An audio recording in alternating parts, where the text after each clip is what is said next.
Questa mattina presso la sede del Circolo Nautico Chioggia in Calle Santa Croce si è tenuta la presentazione dei Sette Mari, la kermesse di eventi organizzata in collaborazione tra la Marina Militare, il Comune di Chioggia, la Regione Veneto e il Circolo Nautico stesso, nella figura in particolar modo del comandante Oscar Nalesso, in onore dei 75 anni del Circolo.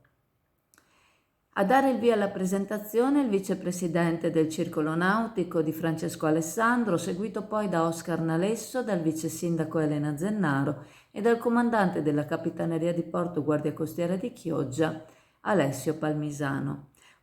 Un onore per il Circolo poter ricordare questa importante ricorrenza con un evento di questa portata che coinvolge direttamente la Marina, che porterà al porto di Chioggia un cacciamine che porta proprio il nome della nostra città. Stupisce la serie di eventi per la varietà di temi che hanno come fulcro il mare, per il numero delle persone di valore che interverranno e per il coinvolgimento che può avere su un pubblico variegato.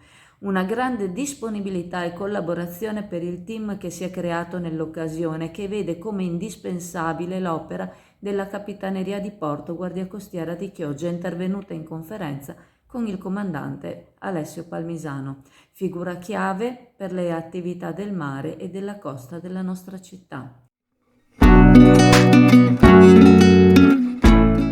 Preparati a gustare le specialità tradizionali e le novità esplosive che potrai trovare all'Indiga. Gelato artigianale anche per l'asporto, per gustarlo in compagnia dove vuoi tu.